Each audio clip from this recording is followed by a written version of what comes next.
Shalom, salam damai sejahtera kepada jemaat yang diberkati Tuhan. Selamat bertemu kembali dalam renungan singkat Jemaat Yosodipuro. Renungan yang akan saya ambil dari buku rohani dengan judul 21 hari untuk satu kebiasaan. Ditulis oleh J. Kusma dan kawan-kawan. Jemaat yang diberkati Tuhan, tahukah kita bahwa untuk membentuk satu kebiasaan dalam hidup kita hanya dibutuhkan waktu 21 hari? Baik, mari kita ikuti keterangannya. Saya akan mulai dengan satu ayat yang terdapat di dalam Yeremia 7 ayat 23. Berbunyi demikian. Dengarkanlah suaraku. Ku di sini adalah Tuhan. Maka aku akan menjadi Allahmu dan kamu akan menjadi umatku. Dan ikutilah seluruh jalan yang kuperintahkan kepadamu supaya kamu berbahagia.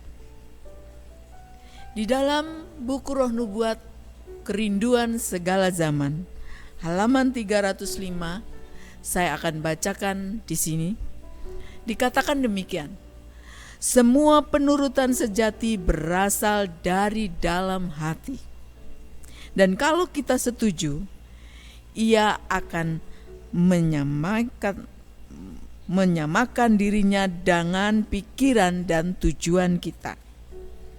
Menyatu padukan hati dan pikiran kita menjadi sesuai dengan kehendaknya. Sehingga bila menuruti Dia, kita hanyalah melaksanakan dorongan hati kita sendiri. Kemauan yang dihaluskan dan disucikan akan mendapat kesukaannya yang paling tinggi dalam melakukan pekerjaannya. Bila kita mengenal Allah, karena kita mendapat hak istimewa untuk mengenal Dia, kehidupan kita akan menjadi suatu kehidupan yang suka menurut terus-menerus. Oleh menghargai tabiat Kristus, oleh hubungan dengan Allah, dosa akan menjadi suatu kebencian bagi kita. Oleh karena penurutan yang terus-menerus, yang berulang-ulang dilakukan. Sungguh suatu penyataan yang luar biasa. Saya sering berpikir, betapa ini memang nyata. Jika kita mempelajari, ada satu mata pelajaran atau mata kuliah yang bernama anatomi fisiologi tubuh manusia. Di situ kita mempelajari organ-organ, nama daripada organ-organ tubuh manusia, kemudian juga dengan fungsi-fungsinya. Kalau kita mempelajari bagian otak dan bagaimana organ ini berfungsi, dikatakan di sini adalah apabila kita melakukan suatu tindakan yang berulang-ulang, pengulangan menyebabkan satu titik kecil yang dibentuk pada akhir daripada serabut sel-sel saraf kita di otak, atau yang dinamakan neuron. Kemudian kalau tindakan itu diulang-ulang, maka titik yang kecil tadi dia akan membesar dan bertambah banyak dengan pengulangan yang kita lakukan. Lalu kebiasaan pun terbentuk. Sungguh luar biasa, saudaraku.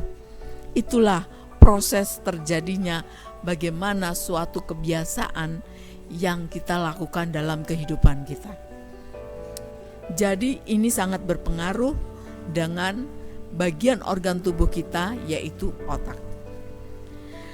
Salah seorang psikiater, Dr. William Sadler, mengatakan bahwa kebiasaan yang sudah tertanam membentuk jalan kecil melalui sistem saraf kita. Pengulangan yang sering dalam pemikiran yang sama, perasaan atau tindakan akan membentuk satu jalan yang kuat dan lebih permanen, lebih menetap. Seperti rumput, misalnya kita menginjak rumput yang berulang-ulang dilewati, maka terinjak-injak sehingga rumput ini akan keras dan membekas. Nah, demikianlah kerja daripada selabut sel saraf di otak kita yang terjadi diulang-ulang. Semenjak pengulangan yang sering dalam pemikiran, perasaan, dan tindakan menentukan pola daripada otak kita. Jika pilihan kita berdasarkan kitab suci, kita selalu berpegang pada Yesus, dan apabila dikuatkan oleh kuasa Roh Kudus, maka disitulah akan terjadi pengaruh jangka panjang, artinya akan terjadi suatu kebiasaan. Maka kebiasaan itu akan terjadi, kita akan terbiasa untuk takut akan Tuhan, kita akan terbiasa untuk hidup menurut jalan Tuhan. Tidak ada perbedaan apakah kita akan berusaha membentuk kebiasaan yang baik atau kita akan berusaha membentuk kebiasaan yang buruk. Otak kita akan merekamnya dan membentuk jejas tadi. Seperti misalnya kebiasaan kita menggosok gigi misalnya, itu adalah kebiasaan yang baik. Misalnya kita terbiasa pagi kita menggosok gigi sesudah makan, kemudian malam sebelum tidur. Apabila itu dilakukan setiap hari, maka itu akan terjadi suatu kebiasaan bagi diri kita. Dan apabila kita misalnya makan makanan yang bergizi, seperti itu juga akan terjadi kebiasaan apabila diulang-ulang. Demikian juga berolahraga setiap hari. Atau kita mempunyai kebiasaan berpikir positif. Kita ajar otak kita untuk melihat segala sesuatu positif terlebih dahulu, bukan negatif. Kita biasakan otak kita. Dan seperti mengambil waktu bersama Yesus, renungan pagi atau renungan sore. Nah, ini akan terbentuk di dalam otak kita. Dan ternyata kebiasaan itu terjadi dalam waktu 21 hari. Hanya dalam waktu 21 hari. Sesuatu yang kita bentuk dengan pengulangan akan membesar dan bertambah banyak hanya dalam waktu 21 hari. Jadi apa yang akan kita bentuk di dalam kebiasaan kita, apakah kebiasaan baik atau kebiasaan buruk, tergantung kepada kita. Jadi teguhkanlah hati kita untuk kita memilih untuk membuat kebiasaan yang baik. Kita bersatu di dalam doa.